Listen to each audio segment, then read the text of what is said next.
कुछ नहीं शोभा, बस एक इंजेक्शन लगेगा तुम्हें और ठीक हो जाएगा। है? हाथ दिखाओ। बस सब ठीक, अब तुम्हें आराम ही आराम मिलेगा।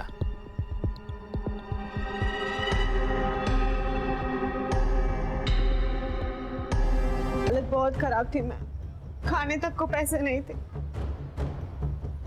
डॉक्टर साहब आते, मुझे पैसे देते थे और उसके बाद मुझे अपने आप से घिन आने लगी। मुझे ये सब बंद करना था सर, इसीलिए मैंने शिकायत पेटी में चिट्ठी डाल दी। तो जब पुलिस आपके दरवाजे आई तो सच क्यों नहीं बोला? डर गई थी सर मैं कि अगले दिन अगर डॉक्टर साहब छूट के आ जाते वो मुझे भी मार डालते। मुझे भी? मतलब? उस रात डॉक्टर साहब ने मुझे क्लिनिक बुलाया था, वहां संदीप सर भी आए थे।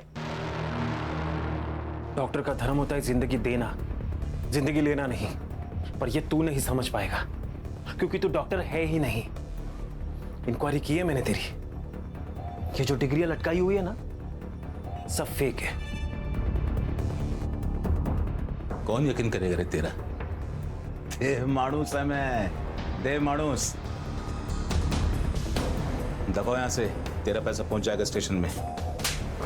अपनी बेटी का बलात्कार कर दिया, उसका यूट्रस निकाल दिया ताकि वो फिर से प्रेग्नेंट ना हो पाए। तू देव मानुस नहीं है, तू राक्षस है, राक्षस।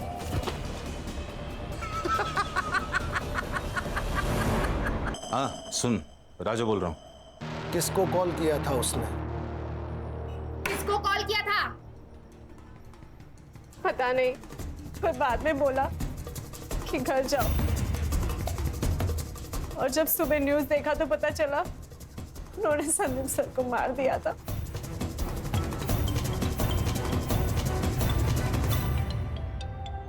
उठाओ, लाउड स्पीकर पे लो। क्लिनिक पर अभी कोई नहीं है, जल्दी आ जाओ अभी तुरंत। चलो उठा के लाते हैं इस देव मानुस को।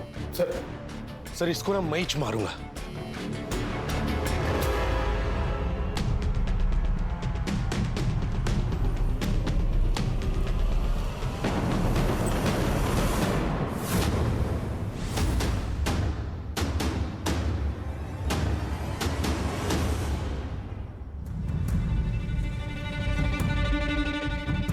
Sir, he is no more.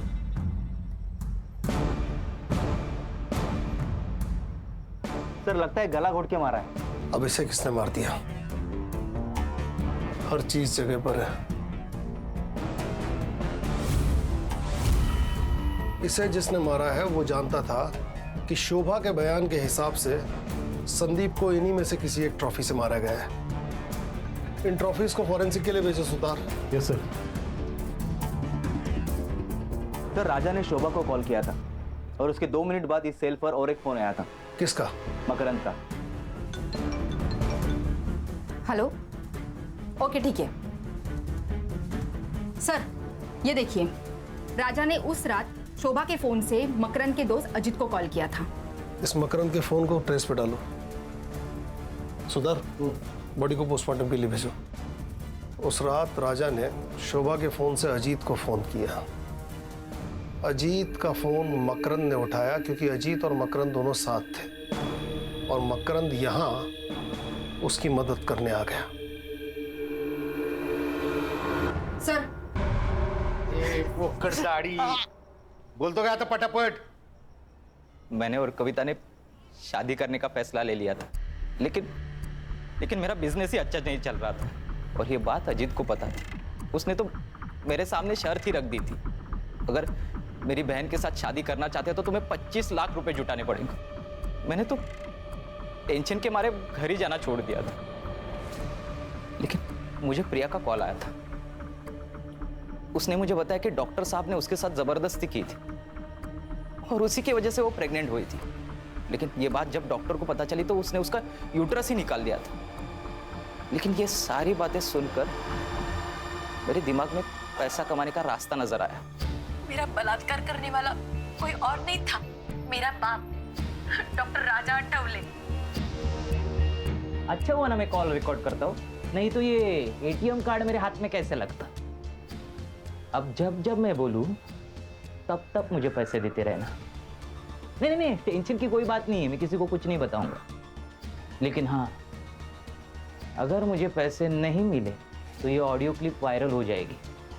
फिर तुम और तुम्हारी बेटी दोनों मिलकर खुदकुशी करना। हर महीने मुझे पैसे मिलते रहे और मैं जुटाता रहा। लेकिन प्रिया मुझे बार बार कॉल करके तंग करती रहती थी, इसलिए सातारा जाने के बाद मैं फोन ही बंद कर देता था। उस रात डॉक्टर साहब का कॉल अजीत को गया था। हाँ सुन, राजा बोल रहा हूँ, एक काम है तुझसे। 1 घंटे में 10 लाख कमाएगा? हाँ कैसे? एक बॉडी को ठिकाने लगाना है, एक्सीडेंट लगना चाहिए। हाँ ठीक है। मैंने तुरंत हाँ कर दी क्योंकि मुझे पैसे जुटाने थे। अजीत का तो ट्रांसपोर्ट का बिजनेस था ही, इसलिए मैंने बिना बताए उसकी गाड़ी लेके बेलकड़ी पहुंच गया। मैंने क्लिनिक से बॉडी उठाई और खदान के पास वाले रोड पे लेके गए।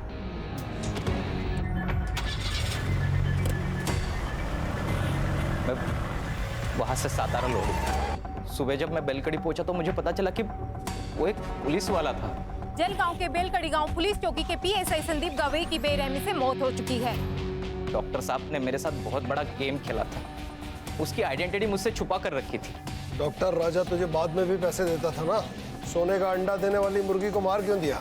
मुझे टिप मिली थी। डॉक्टर साहब ने अपनी जमीन बेचकर 3.5 करोड़ रुपए जमा किए थे, लेकिन जो खरीदार था उसकी एग्रीमेंट होने से पहले ही मौत हो चुकी थी। तो बेसिकली ये पैसा अपने देखे तूने, बाकी के सपने अब जेल में देखना। कहा था ना तुझसे, तुझे इलाज की जरूरत है, तो जैसों का बस यही इलाज है। चल चल चल चल चल चल छोड़ दो, चल। इस केस में आरोपी मकरंद साठे को पीएसआई संदीप गवाई और राजा अठौले के मर्डर। PSI at Belkadi police station. Sir वो टॉपर थे स्टाफ सिलेक्शन में, ईमानदार एंड ऑनेस्ट मैन। बॉडी कब मिली? सकाळी 7:30 के आसपास। सुनसान सड़क थी सर। लोकल पुलिस का कहना है कि हिट एंड रन केस हो सकता है। हिट एंड रन है या कुछ और, इसका पता हम लगाएंगे सुधार। हो सकता है जो उन्हें 6 दिख रहा हो असल में वो 9 हो। उनके सीनियर से पता चला है वो काफी आइडियल पर्सन थे। कहीं पढ़ा था sir, ideal is not a real.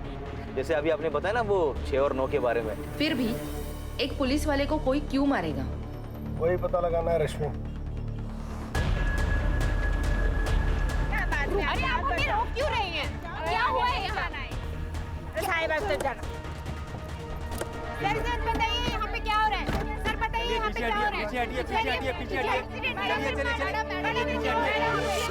रुको, देखिए मैं पत्रकार तो हूँ नहीं जो यहाँ वहाँ की बातें सुन के स्टेटमेंट बना दूं। अगली हफ्ते संदीप की शादी थी। नितिन सर, शादी में सिर्फ लड्डू खाने मत आना, 2 दिन पहले सब काम करने के लिए आना है। हो काकू, पक्का आऊंगा, नक्की। काकू बोल के मस्का मत लगाओ। आना है मतलब आना है। ये देखो मेरा बेटा आ गया। आप लोग नहीं आएंगे ना तो ये शादी के फेरे भी नहीं लेगा। तू यहाँ भी शुरू हो गई।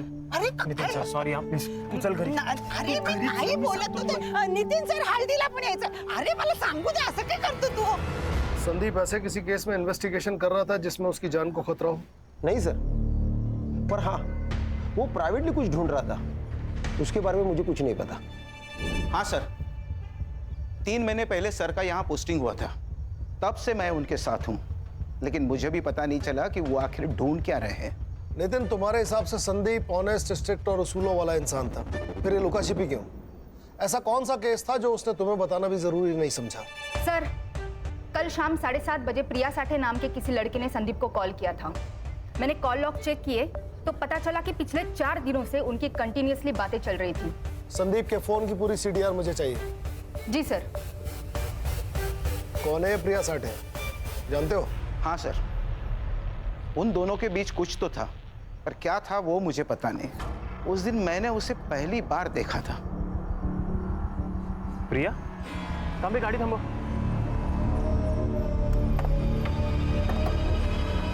प्रिया,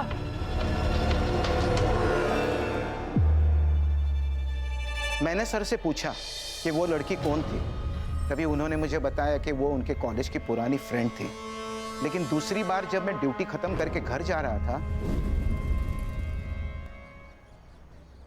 2 लोग अकेले सुनसान जगह पे हाथ पकड़ के बैठे रहेंगे, तो इसका क्या मतलब हो सकता है सर? बाद में मुझे पता चला कि प्रिया शादीशुदा है। 1 साल पहले ही उसकी शादी हो चुकी है। मैंने उन्हें बहुत समझाने की कोशिश की, पर आखिर में जूनियर हूं सर, मेरी कौन सुनेगा।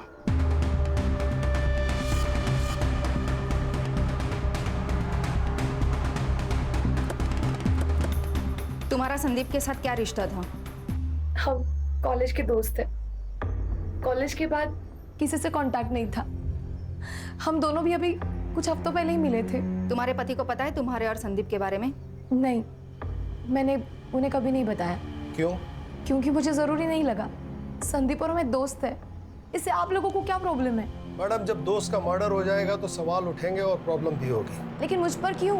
हो सकता है कि आप दोनों का रिश्ता दोस्त से बढ़कर था और आप दोनों के इस रिश्ते के बारे में आपके पति मकरंद को इस बात का पता चल गया और उसने गुस्से में आकर संदीप का खून कर दिया। ये आप क्या बोल रहे हो? धोखा अक्सर मतलब पूरा होने के बाद ही दिया जाता है। ऐसा कौन सा मकसद था मैडम जो संदीप ने पूरा कर दिया था? बंद कीजिए ड्रामा। संदीप मेरे भाई की तरह था। तो आपके भाई साहब के बारे में आपके पतिदेव को आपने क्यों कुछ नहीं बताया? क्यों सब छुपा के रखा? म्हणजे काहीतरी होतच ना। ऐसा कुछ नहीं है। मकरंद से मैं प्यार करती हूँ और हम दोनों खुश हैं। करता क्या है ये मकरंद? जी, उनका दाल चावल का होलसेल का बिजनेस है और उसी सिलसिले में उनका जलगांव जाना होता है। मोबाइल नंबर दीजिए उनका। सर, मुझे तो लव ट्रायंगल की बू आ रही है। लव ट्रायंगल में किसी एक का मरना तय है, ये तो इतिहास में लिखा हुआ है। सुधार, इस मकरंद और संदीप के बारे में सारी डिटेल पता करो। और रश्मि, प्रिया के बारे में सब पता करके बताओ। सर, ये प्रिया तो डॉक्टर राजा आठवले की बेटी है। कौन है डॉक्टर राजा आठवले? सर, कहने को तो ये डॉक्टर है, लेकिन लोग इसे क्या हुआ? तुम्हें नहीं पता? जब जनता का सेवक ही जनता की सेवा ना करे तो मुझे तो आना ही पड़ेगा ना। ये मंजरी है, इसके पुरखों की जमीन को एक लोकल गुंडा हड़पना चाहता है। इसने कंप्लेंट दी पर तुम लोगों ने कोई एक्शन नहीं लिया। दरअसल राजा साहब, वो हुआ ये कि क्या क्या वो क्या मतलब? ये विधवा है तो इसकी कंप्लेंट को तुम सीरियसली नहीं लोगे? ये मत समझना कि अकेली है, इसका भाई अभी जिंदा है, राजा अठावले। और सुनो, अगर कल तक उस रघु का तुमने कोई बंदोबस्त नहीं किया ना तो परसों बिना बताए अपना रेजिग्नेशन डाल देना। रश्मि, ये तो एक अलग ही एंगल निकल के आ गया। कहीं ऐसा तो नहीं कि प्रिया के पिता डॉक्टर राजा अठावले को संदीप और प्रिया के बारे में पता पड़ गया और उसने गुस्से में आकर संदीप को मरवा दिया? सर, कहने को तो बहुत कुछ हो सकता है, लेकिन हम उस पर डायरेक्ट डाउट नहीं ले सकते। बड़े चाहने वाले हैं उसके। सर, अगर वो इन्वॉल्व है तो पूरे सबूत के साथ जाना पड़ेगा। कहाँ है इस डॉक्टर साहब और देव मानुष का क्लिनिक? आ जाओ। सर, आप निकल रहे हैं? हाँ, आज थोड़ा लेट हो गया। वो मैं आपके लिए मच्छी करी लेकर आई थी। अरे वाह, मतलब तुम्हें मेरा वीक पॉइंट मालूम है कि मुझे मच्छी करी बहुत पसंद है, वो भी तुम्हारे हाथों की। तो ठीक है, थोड़ा लेट और सही। एक काम करो, तुम प्लेट्स लगाओ, मैं हाथ धोकर आता हूँ। ठीक है?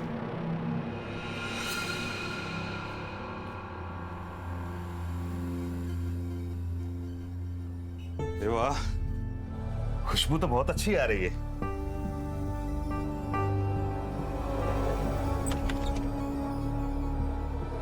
अरे भाई को आना, देख रुक्मिनी फिश फ्राई से लेकर आई है। ताई, या ना, मैं आपके लिए भी प्लेट लगाती हूँ। रहने दो रुक्मिनी, इतने प्यार से जिनके लिए लाई हो उन्हीं को खाने दो, कहीं कम ना पड़ जाए। क्या बोले जा रही हो? पागल हो क्या?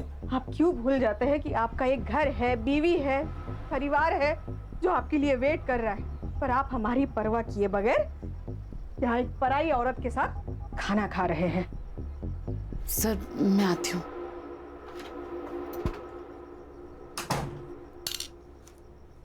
मेघा, बोलने से पहले सोच तो लिया करो। वो एक विधवा है, उसकी कोई फैमिली नहीं है। अपने पैरों पर स्टैंड हो जाए इसलिए मैंने उसे नौकरी दी, इज्जत की जिंदगी दी। तो तुम हम दोनों के बारे में शर्म आती है मुझे तुम्हारे ऊपर। तो क्या कहूँ? सुबह क्लिनिक के लिए जल्दी चले जाते हो, रात में लेट आते हो। पेशेंट होते हैं मेघा, इसलिए देर हो जाती है। गंद भरा है तुम्हारे दिमाग में, निकालो से बाहर।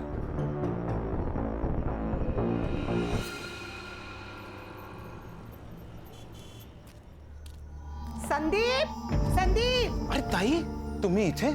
क्या हुआ? तांबे भाऊ, आपके सर आज भी टिफिन भूल के आए हैं। मैं उनकी पसंदीदा भिंडी बनाई थी, वो लेके आई हूँ।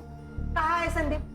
वो ताई, वो अभी पेट्रोलिंग के लिए गया है। तो एक काम करो तांबे भाऊ, उसको फोन करके बुला लो।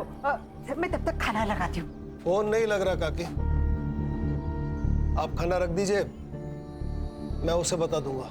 फोन नहीं लग रहा है? ठीक है बड़े साहब, आप ना उसे याद से खाना खाने के लिए बोल देना, अब भूल जाएगा नहीं तो। तांबे भाऊ खीर खाई।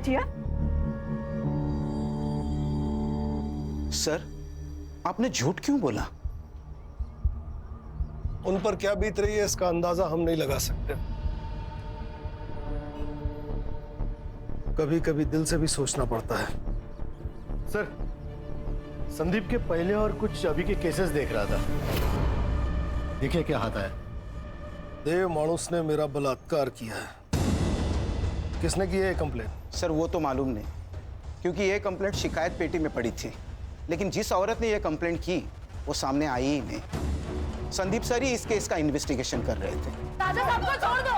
अरे उन्होंने कुछ नहीं किया। क्या कहा? किसी ने मेरे खिलाफ रेप की कंप्लेंट की? हाँ। अच्छा एक काम कीजिए, जिसने कंप्लेंट की है उसको यहाँ पुलिस स्टेशन में अभी बुलाइए। सच का सच और झूठ का झूठ सब क्लियर हो जाएगा। देखिए हम उसे यहाँ नहीं बुला सकते। सर बाहर बहुत सारी औरतें आई है, नारे लगा रही है, धमकी दे रही है, इन्हें छोड़ने के लिए कह रही है। सर मुझे डर लग रहा है कहीं वो औरतें अंदर ना आ जाए। छोड़ो छोड़ो, राजा साहब को छोड़ दो, उन्होंने कुछ नहीं किया है। ऑफिसर, मेरे पति को सब लोग देव मानुस कहते हैं और आप उन्हीं पर गलत इल्जाम लगा रहे हैं। देखिए मैं सिर्फ अपना काम कर रहा हूँ। इनके खिलाफ कंप्लेन आई है तो इंक्वायरी के लिए इन्हें यहाँ बुलाना पड़ा। इंस्पेक्टर साहब बिल्कुल सही कह रहे हैं। तुम सभी लोग बाहर जाओ, चलो बाहर जाओ, चलो। इंस्पेक्टर साहब पूछिए, आपको जो कुछ पूछना है। पूछताछ हुई पर कुछ हाथ नहीं लगा। जिस लड़की ने कंप्लेंट की थी वो सामने आई ही नहीं। और फिर केस बंद हो गया। क्या करें सर, इस शहर के आधे लोग डर की वजह से कंप्लेंट ही नहीं करते। ये भी तो हो सकता है कि तुम जैसे डर कह रहे हो हालात वही हो। लेकिन सर ये भी तो हो सकता है कि वो कंप्लेंट ही झूठी हो। मेरा मतलब है हर अच्छा काम करने वाले आदमी के दुश्मन भी बहुत सारे होंगे। और सर आजकल तो हर कोई लड़की ये कहती है कि मेरा रेप हुआ है। क्या बात कर रहे हो सिद्धार्थ? कोई लड़की ऐसा झूठ नहीं बोल सकती, उसके लिए बहुत बड़ी बात है। रश्मि मैडम, फेक एलिगेशंस के कितने केस आते हैं हमारे पास, और इन लड़कियों के फेक एलिगेशंस की वजह से कितने ही लड़कों की जिंदगी बर्बाद होते हुए देखी मैंने अपनी आंखों से। इसका मतलब है हर लड़की झूठी है? मैंने ये तो नहीं कहा ना, मैंने तो बस इतना कहा कि हर लड़की सच्ची नहीं होती बस। देखो तुम ज्यादा बस साला हर जगह शुरू हो जाते हो। जब से इंक्वायरी शुरू हुई है तब से इस देव मानुस का नाम दूसरी बार आया है। इसकी और इसके फैमिली की पूरी कुंडली चाहिए मुझे। Yes sir. ये लो। वाओ, कैसे लगे? बहुत खूबसूरत है बाबा। अभी कहाँ खूबसूरत, ये दिखाओ। खूबसूरत तो अब लगेंगे बेटा। अच्छा बताओ, कॉलेज कैसा चल रहा है तुम्हारा? कॉलेज? आई को क्या हुआ? आई क्या हुआ तुझे? तू ऐसे गुस्सा होकर क्यों आ गई आई? अरे कुछ नहीं।